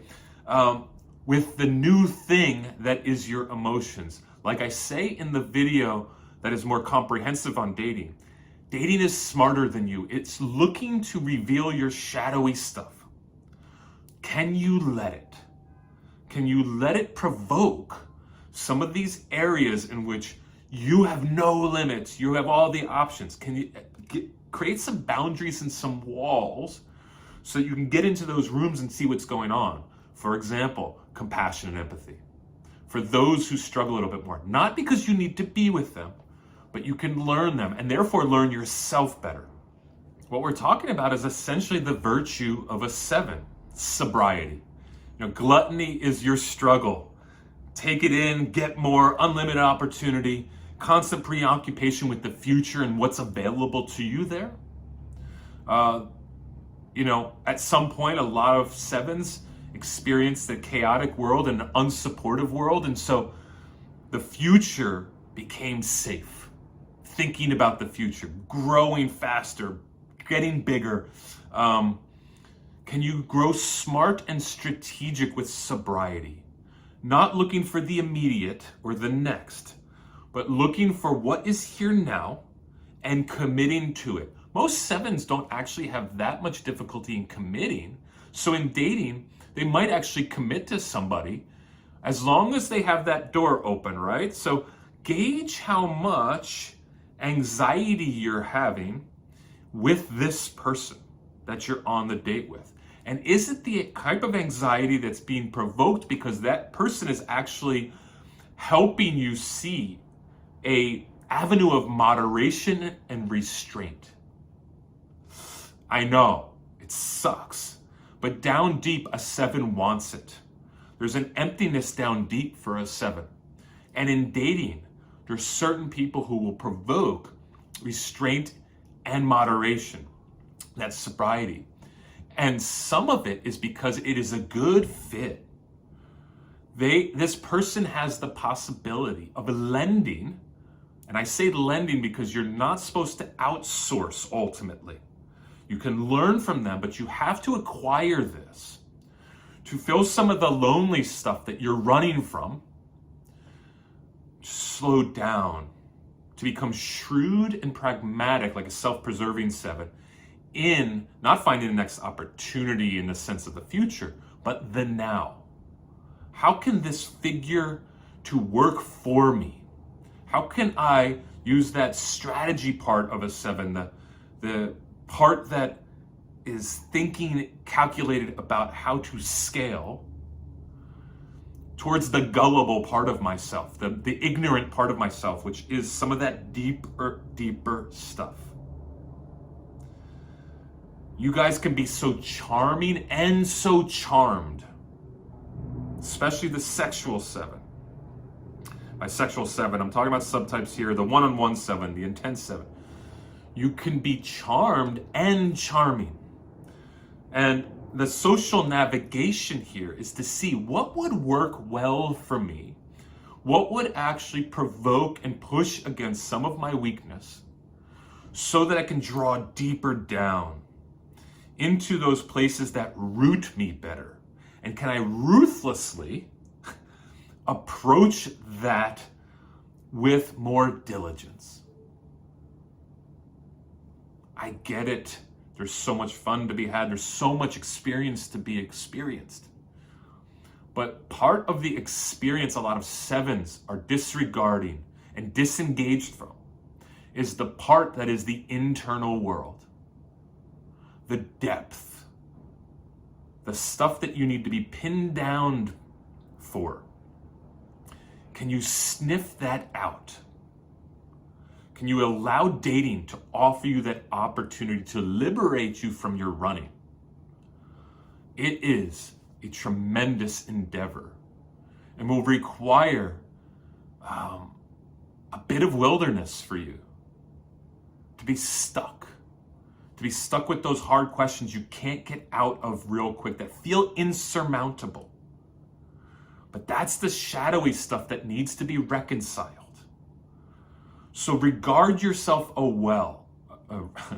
regard yourself well enough and volunteer yourself towards that end. Dating can provoke this. Dating is smart. It wants to round us out. So have fun in it, but let it round you out. And as you are dating, and if you are dating multiple people, allow these different types of humans to provoke that part of you so that you can make moves towards yourself. Now, like I did for the ones, I'm going to read this quote, but in a different way for the ones and sevens. The ones, I was hoping that they heard the lightness part. For you, I hope you hear the heaviness part. This is from Milan Kundera's great book, The Unbearable Lightness of Being. The heaviest of burdens crushes us. We sink beneath it. It pins us to the ground. Here's where I'm talking about getting pinned by the heaviness of depth. But in the love poetry of every age, the woman longs to be weighed down by the man's body. And this is that part of you, I think, that needs and actually desires to be held in place so you can concentrate on this and be more well-rounded. The heaviest of burdens is therefore simultaneously an image of life's most intense fulfillment. The heavier the burden, the closer our lives come down to the earth, the more real and truthful they become, the more real and truthful we become. Conversely, the absolute absence of burden, listen to this part, people, causes man to be lighter than air, to soar into the heights, take leave of the earth and his earthly being, and become only half real. His movements as free as they are insignificant. Kundera asks this, then what shall we choose, weight or lightness? The answer is some great blend of both. We don't want you guys to be boring, morose, constantly melancholy, or so heavy that you're not bringing joy. But to add a little weight, a little burden will make you more real, and especially in dating, and will help you find a great match. All right, eights, let's set some intentions on dating. Let's be patient in the process. Eights can be so certain, bold, move forward with zest and haste. They often can know within 5 minutes of dating somebody if this is a yes or a no. And so won't even get to know somebody that they have kind of shelved right away. Even in that process, can you be patient? Can you allow yourself to sink into the learning possibilities there? And be a bit, in the sense of your virtue, innocent. Innocent to what you might not know, and soften a bit. There is so much boldness and a certain level of directness, immediacy, that you can radiate so much energy in a date, in life, and become someone that is experienced as rude or too overtly bold. Can we, not because we want to diminish your power, but just to soften the edges so you can be open to some of the things you don't even know are good for you. one of the things I like to say is my purpose is that I help people understand things about themselves they didn't even know they wanted to know. And part of what an 8 can be accused of is not knowing what they don't know. Oh gosh, that sounded so dumb. Let me say that in a different way. They can be too forceful, so therefore aren't open to knowing something that otherwise would surprise them and give them insight about themselves. So in this process, ask yourself, what is the battle here? Why am I in a movement to wrestle myself out of this thing? Why is this a power play? And I think, as I've talked to many 8s, this happens in a few interesting ways. One is like 6s. 6s tend to have that fear of what will happen in a date, so they decide not to date. An 8 will decide that certain ways in which I date or could date won't work for me. So I've heard this a lot with 8s about apps, dating apps. They won't even go near them because they've already written them off as worthless. I have never said that dating apps are the end all be all, but I think they are a tool in the process of getting good at rejecting and getting rejected, and also learning more about yourself, because they offer this opportunity to get numbers up. So even as I date, now remember, I'm a sexual, if you've watched any of my videos before, you know I'm a sexual 4, which looks a lot like an 8. My 8ness shows up particularly when I'm hurt or vulnerable or exhausted. I can get a bit forceful and bold, and I can get pretty nasty when I am hurt. They say the sexual 4 looks even more ruthless than the 8 because the 8's emotions aren't as swingy. The 4's are, and the 4's are really good at getting to know people and knowing all about them and knowing their depths, because a 4 will share that a lot. And so therefore, when they are in a place that they feel compromised or weak or vulnerable, they can be really exacting and dark. An 8, on the other hand, can operate on an emotional bandwidth that isn't as high. But anger is going to be part of their system. So they're going to be prone to, one, finding out how to appropriate some kind of certainty into situations, because don't want to feel weak, don't want to have anyone have power over you. So even something like an app can feel like it has power over you.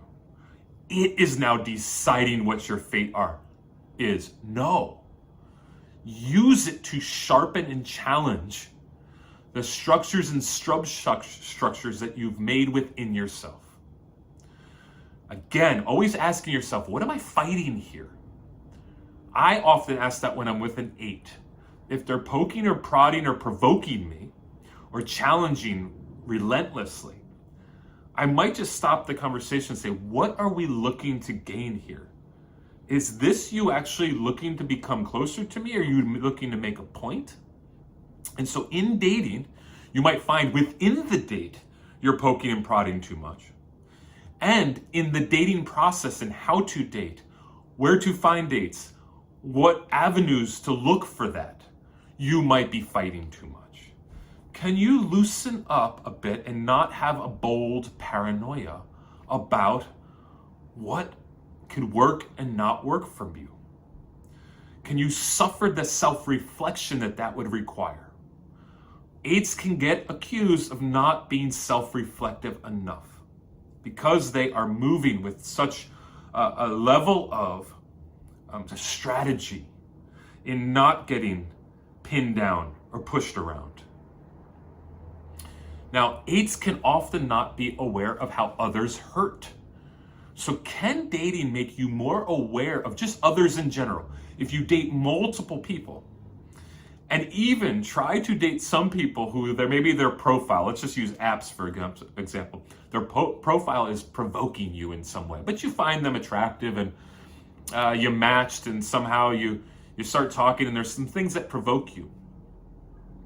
Can you have the courage, let me use that against you, to go and be a bit naive to what you know about yourself in the date.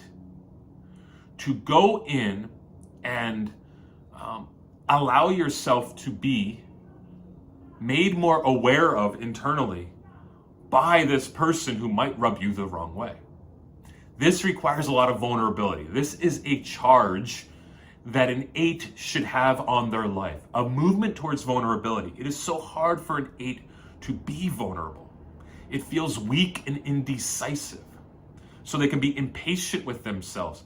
And therefore, they're often good at judging and diminishing on the outside who they are with. They name the problem. So can you have a little bit more looseness, not as much looking for what's wrong, but looking for what's right, and find strength in vulnerability, not weakness, in sharing a bit more and being a bit more loose in the conversation, not having to strategize or navigate or find the right move to pin the person. To commit to helping yourself know more about you by allowing this person to be themselves. Err on the side of giving the person a chance. Now, 4s, 6s, and 8s tend to be very real. They want to get to the real pretty quick. They want to usually lead with authenticity. And they do that in different ways. Now, an 8 will do it in the sense that here I am, deal with me, I'm going to share what I got to share. And they will get it done. Like sharing who they are, they will get it done. But sharing that more vulnerable side is harder. So dating gives us this possibility to champion the internal, to place a priority on the internal. So we're not withholding that. And as we do it with multiple people in this dating process, you might find yourself getting massaged a bit in the heart. Now I know that this could be a very scary place for 8s, and maybe they wouldn't name it as scary, but we don't doubt your loyalty. We don't doubt your ability to lead. We actually know that you will fight for us, and often can be a great lover because there's so much intensity there. But can you comfort in the self-revelation? Can that be an area of strength? And can you pick up on the intricacies of the heart of the person you are dating? This requires practice. It requires practice in empathy, kind of thinking about how you relate emotionally to this person and experientially, and compassion, just having the ability to feel for a person. I love that an 8, when they work hard at this, become very tenderized. And it is a place of uniqueness to do that. It's almost like punishing an 8 to start trying to push them to share more and more of themselves, to be more and more open to new people, because their worlds of trust tend to be pretty small. They have a small circle, and everyone is questioned, everyone is doubted. What if on dates, you particularly had the ability and desire to widen that circle? Now again, you might never see these people again after 1, 2, 3 dates. But you can practicing widening, you get it, with limiting your need to be suspicious or wonder what the agenda of this person trying to find out information about me is. What are they up to? This can be tremendously powerful in helping an 8 become a better leader, because they're now actually capable of reaching more people and leading more people and not trampling on them. So dating's this great place for it.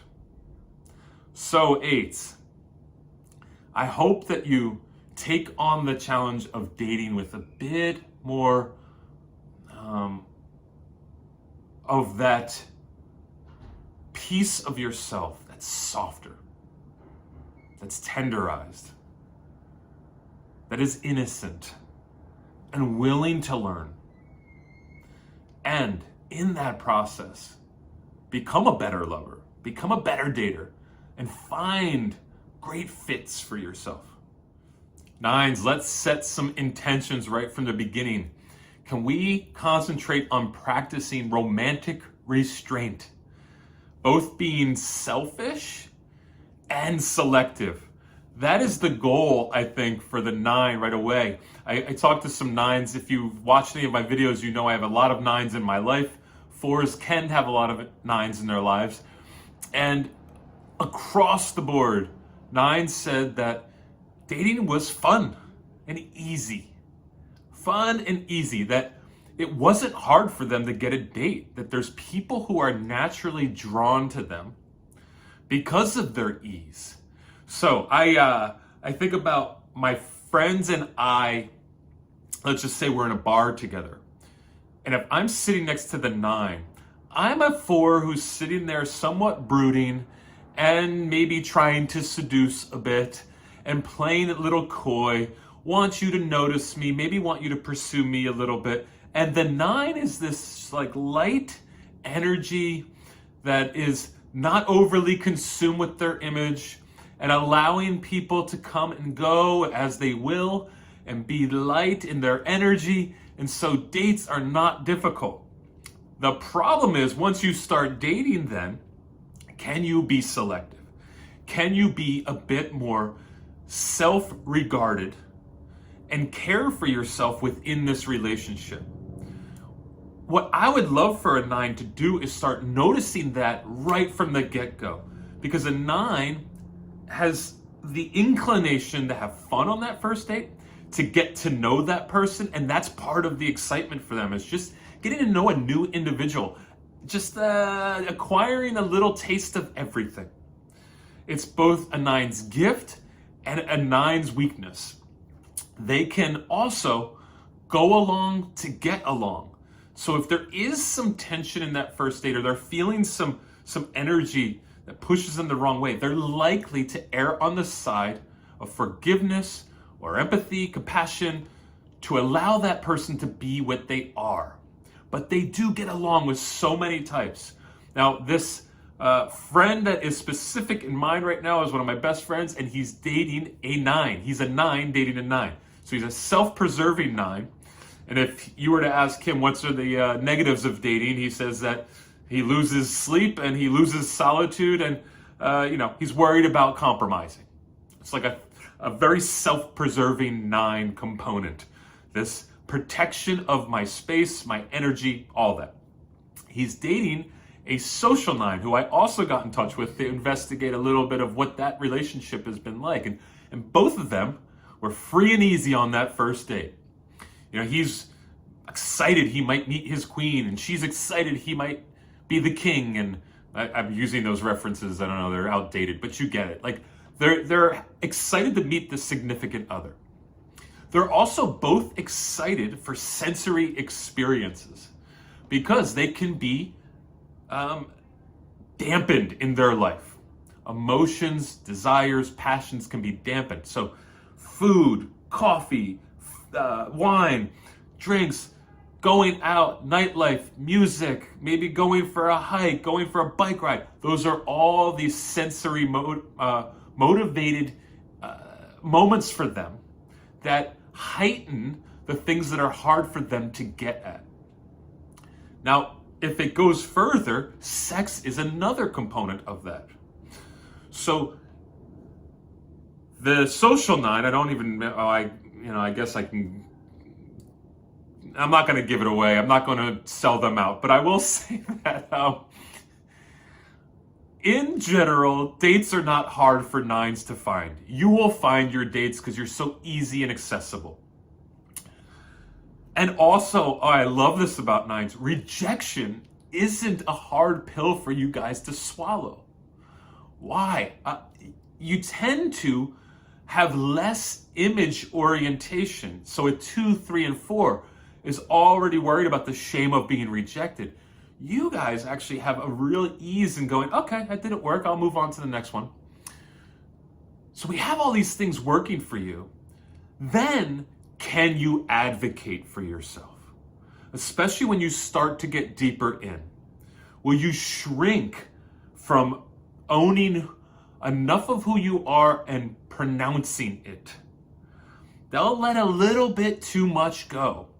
So while the date, if it's not 2 9s, right? So let's just say it's 4 and a 9. The 9 might let that 4 be a clanging symbol, a bigger presence in the room, and systematically restrict themselves for that other person. And the beauty is too that 9s never seem needy. There's never this need that you're feeling from them, that they're clutching for. They will make themselves be easy in the relationship. Now, this will be a payback later when they start to feel like you're crossing their boundaries and taking them for granted, and they start building the bricks of the wall, but quietly. And all of a sudden, the wall starts going up higher, and you as the person in the dating experience with them starts to realize that, whoa, wait, there's something passive going on that's really hard to explain. And how do I now get this person to communicate with me without being afraid to have confrontation? So right from the get, right, the 9 is already oriented towards everything belongs. Everybody belongs. Your type of personality, you're into this, cool. That's okay. They're allowing so much room, but they can be irresponsible in their ability to set their own boundaries. And they can be worshipped in this sense. Now I'm using a strong word there, but they can be idealized and really appreciated for giving so much room.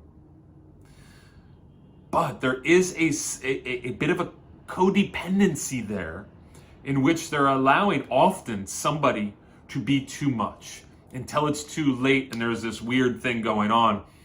So if you, in the dating experience, can practice, this is the practice part, go on as many dates as you want, practice the setting boundaries, practice having a couple hard conversations within that date, practice having the ability to be in need, suggests that you need to be taken care of in certain ways. I don't mean like a baby, but that you can have some moments in which this person can serve your needs appropriately. Enhance yourself. Don't delete yourself within the date. Yes, you can connect to all things. Can you connect to yourself enough and then own that thing you want? Always a 9 on a date has to realize and remember that they are fusy and meldy and mergy, and they will really start to bind with another human and blend with them. So who am I apart from this dating experience?